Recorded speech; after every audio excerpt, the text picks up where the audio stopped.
Good day. Our topic for today is about elements of landscape. So, another term for landscaping.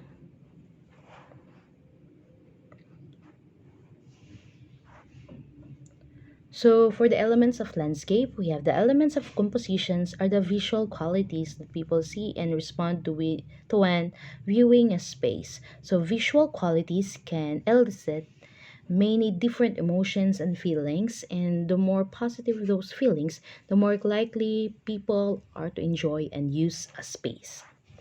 So, lighting in landscape. So, outdoor lighting is used to illuminate pedestrian walkways, roads, and entry areas, and may also provide a dramatic effect when it lights up benches and fountain.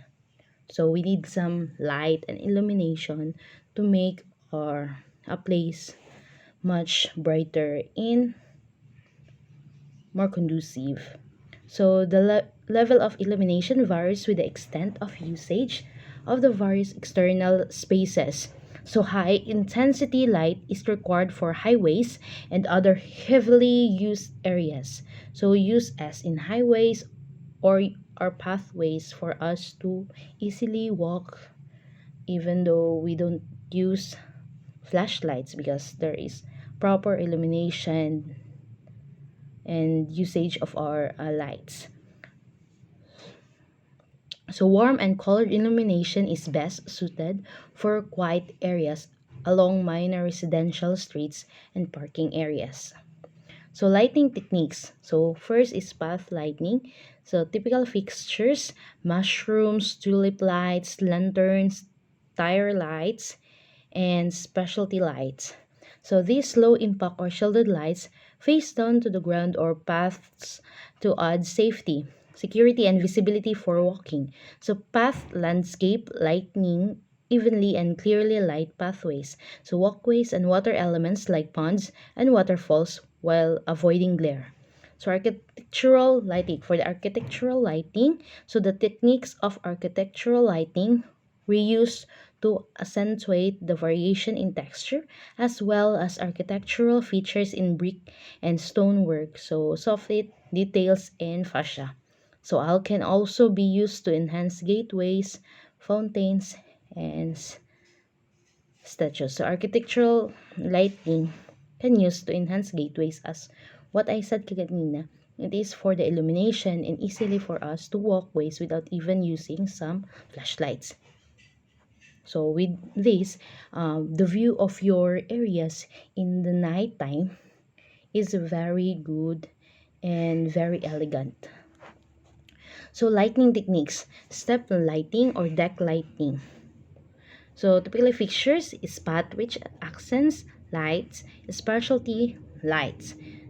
So step lighting bring deck to life at night and helps guests navigate stairs safely with specialized step and deck lighting. Fixtures can be installed beneath benches as recessed lights in the risers of steps and as surface lights on vertical posts. And it is so helpful when you have some risers and another level of the floor in your lawns or in your decks because to avoid some accidents even when some elegant and elite people use this for party no. And so for tree lighting, up and down lighting, so spot accent lights, well lights, and specialty lights again. So up lighting is a dramatic way to highlight the beauty of a statuary trees, especially large or flowering types. By lighting trees from two or more directions, your target appears to be three-dimensional and more lifelike. So bounce like of the trees using more likely some flowering plants to make glow in the dark and make it a three-dimensional and more lifelike even at nighttime. So for the solar lights, we use solar lights, if um, it will help without using electricity.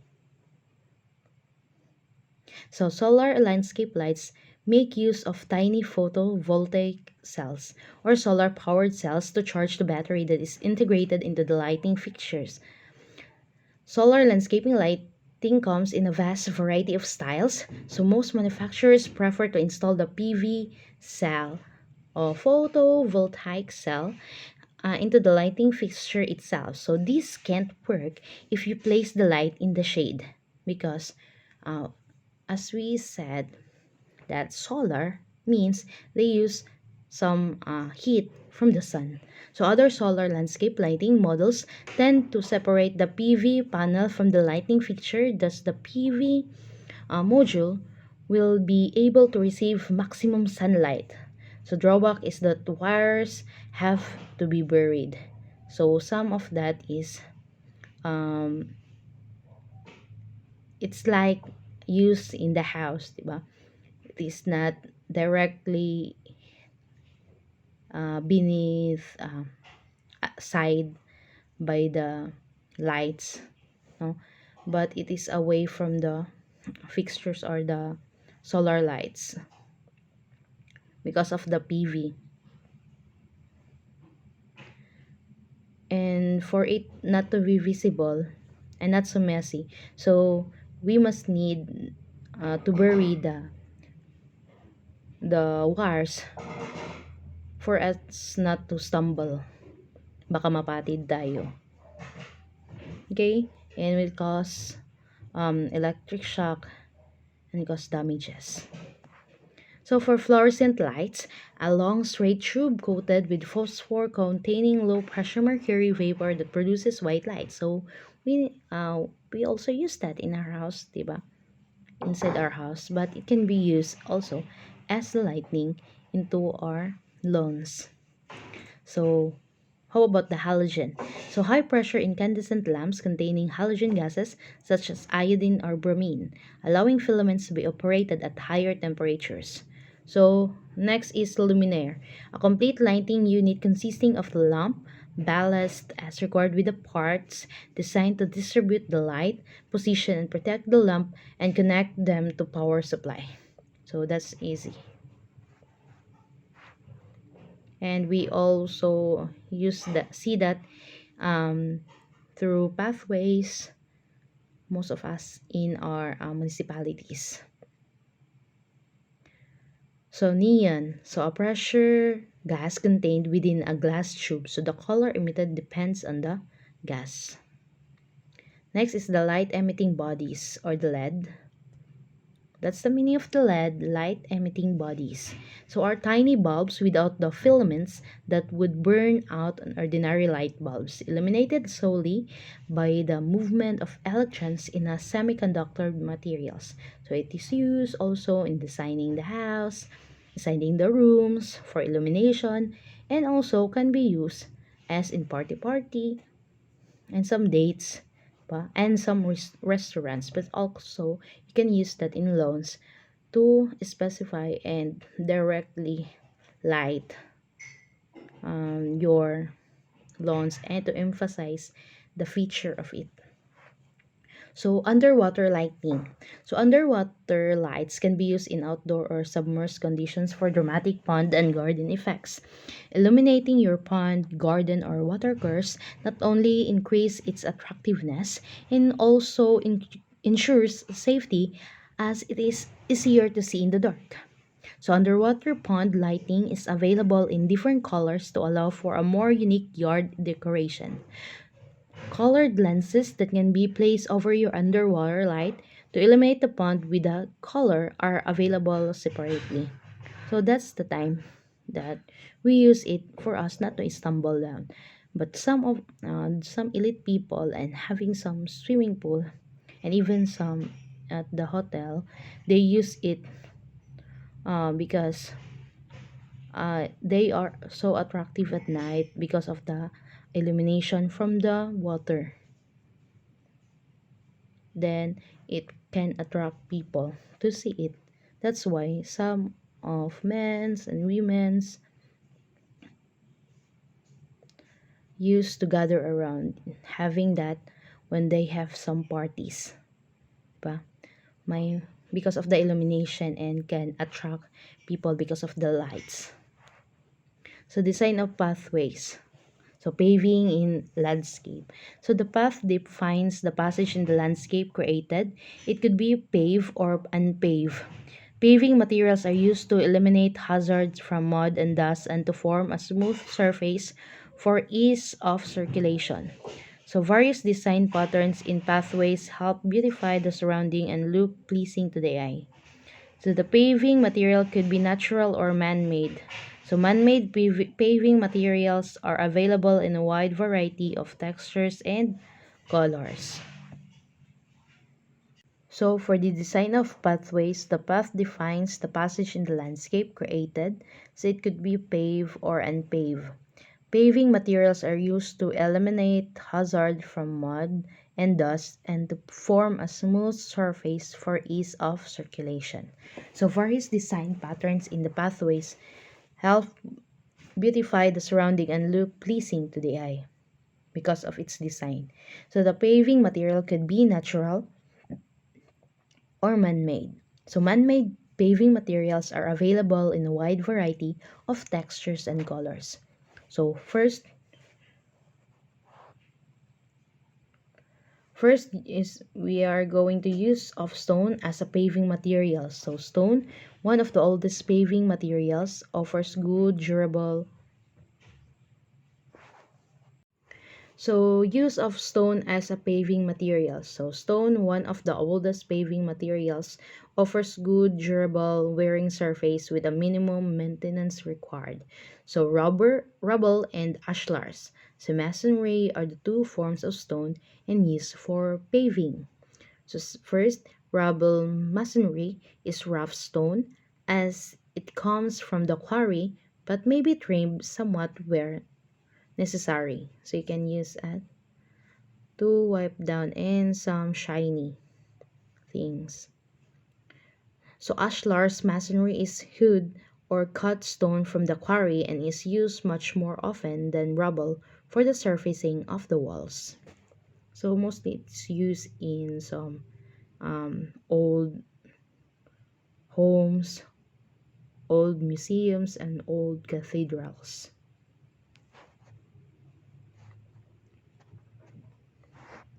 So the use of bricks as a paving material. So bricks offer a great variety of textures and colors as well as flexibility in use. It is composed of hard, burnt clay and shale. Bricks is available in any color due to the variations, the chemical content of the clay. So bricks can be used to make tiles with varied shapes because of the hard surface and resistance to wear and cracking. These tiles are best suited for outdoor paving. So these could be laid on stones, bases, or on concrete slabs. So the most common patterns are running bond, herringbone, and basket wave. So as you can see at the right, we have running bond bricks, herringbone, and basket wave as the design of the bricks. So here again, we have jack on jack, the running bond, which is used in our houses, mostly that type, the running bond. Next is the basket weave, the half basket weave, the herringbone, and the last is diagonal herringbone. So that's the design of the pavement and the walls that used by our ancestors in building houses, in building lawns, in building pavements. So use of concrete as a paving material again, concrete may be poured in situ. So offers a variety in texture and color and forms a durable walking surfaces, and it is extensively used as a paving material. So concrete lends itself to variation in finish and may be smooth or rough with aggregates exposed when desired. So like rubble kanina. So that's the thing, the rubble masonry. So next is the asphalt. So does not offer the variety of textures that concrete does, although it provides a softer walking surface. So asphalt is not as durable as concrete because it can be um, easily damaged when heavy materials or a cars may be passed through. So it is less expensive and is used extensively for walkways on college campuses and large parks and recreation areas in the constructions of the roads. So that's the thing, no? Then next is the fencing and the edging. So to be aware of ourselves, our identity, to elevate ourselves, self-importance, ownership, security, privacy, and all of these human behaviors are such that we build walls and fences around us.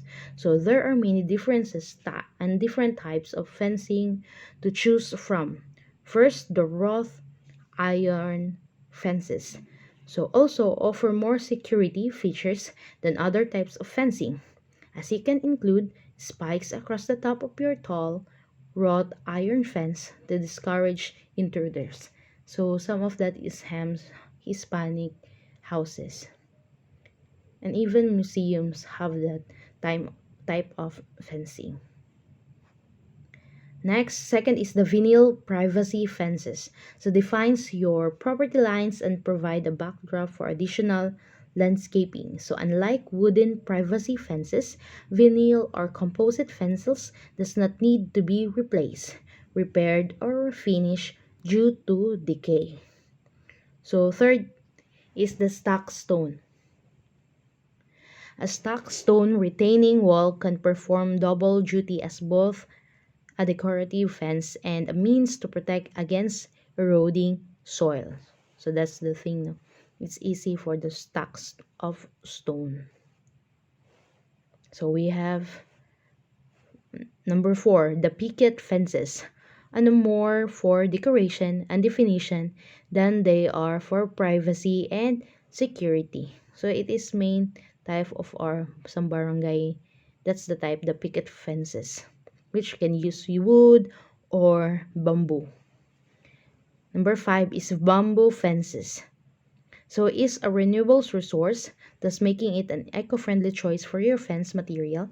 Bamboo grows quickly, so you can plant a live bamboo fence line a part of your landscape and expect to have a tall stalks of bamboo in about 2 years.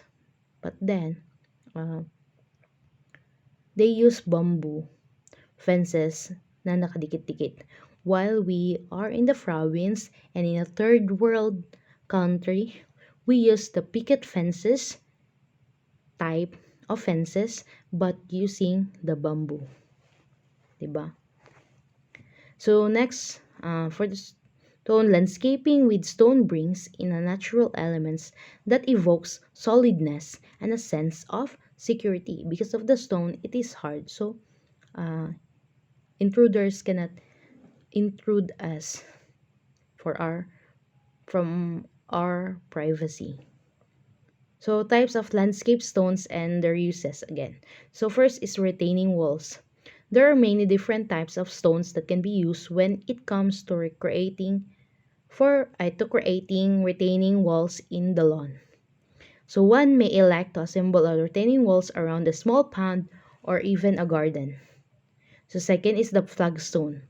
Is a very popular choice when it comes to stones that are used for steps or simple ornamental design.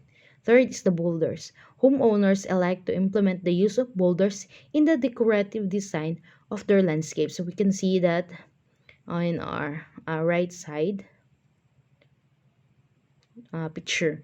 So great products in the way of boulders include that of birchwood, Wincanson, granite, and even honeycomb western stone have some these great products because it's not easily broken down, and some have some life and also not easily to broke and damage.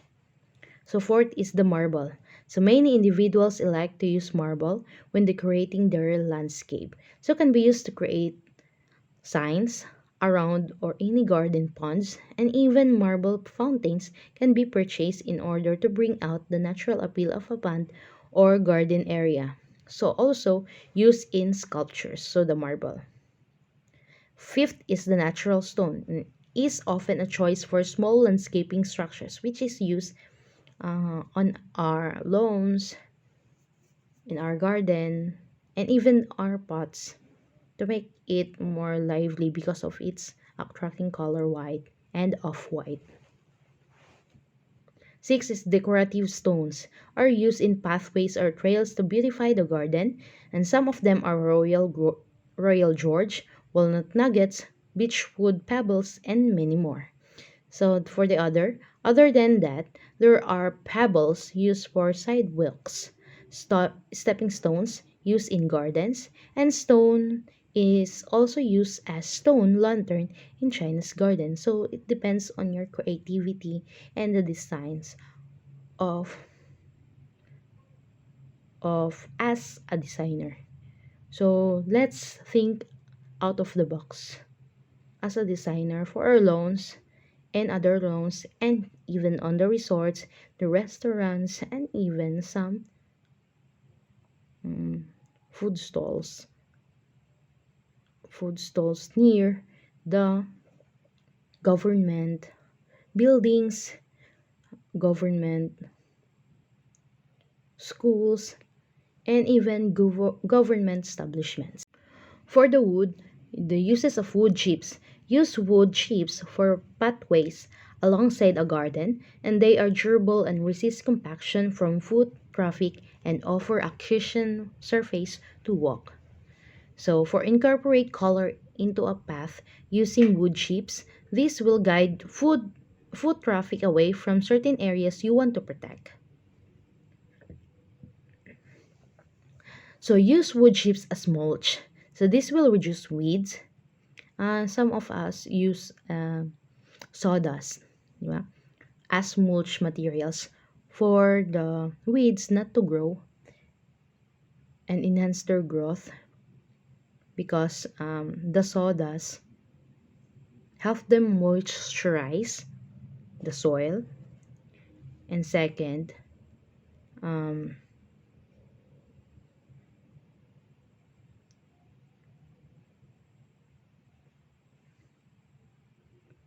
and second, it will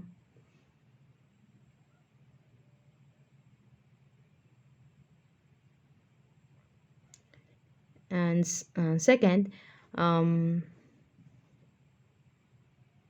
it will keep the soil warmer in the winter or during the summer. So conserve moisture in the soil by reducing evaporation. So with the help of evaporation, without conserving it with the use of that wood chips or the sawdust, you don't need to water it daily because of that. And so use wood chips as mulch, di ba? So work wood chips into the soil to correct compacted soil. So this soil allows more water and air to promote plant health.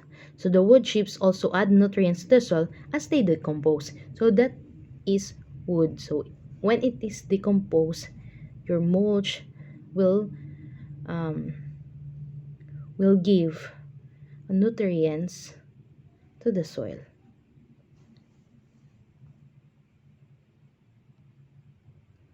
So wood used in steps.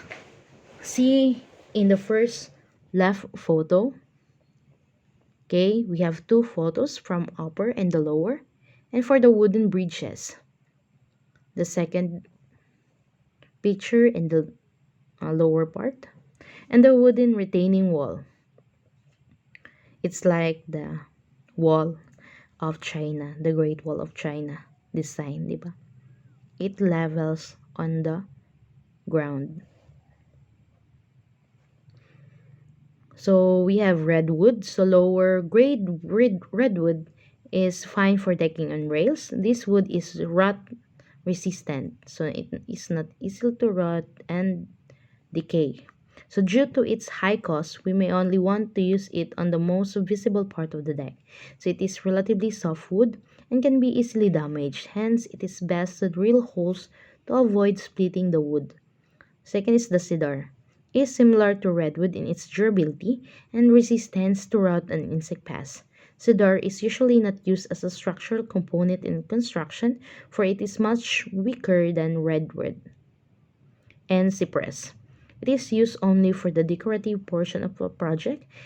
On average, cedar is about half the cost of redwood and about twice the cost of pressure-treated lumber. So that's the thing. So plastic, wood, composite, and vinyls again. Both of these materials are new and are becoming popular in the construction industry. So plastic, wood, composite lumber is manufactured from plastic and wood fibers. So mostly it is used on our pabahay program. The government and some of that use, not all government provinces and projects, but use it during when the construction is available for this, because plastic, wood, composite lumber is manufactured from plastic and wood fibers. So composites are virtually indestructible and almost impervious to rot and insects. Both these construction materials are more expensive than redwood, so but they will last indefinitely. So this is the design for landscape layout plan. So for the landscape layout plan, we have the legend. We have here the picture of a park, and on the right side, it has some legend. No, please follow this. Make it having some margins of 1 inches. So we have amphitheater-like step seating. Give it a number and put some legend on the right side, in the lower part, or the left side, the right side, the below, or the bottom part of your drawing.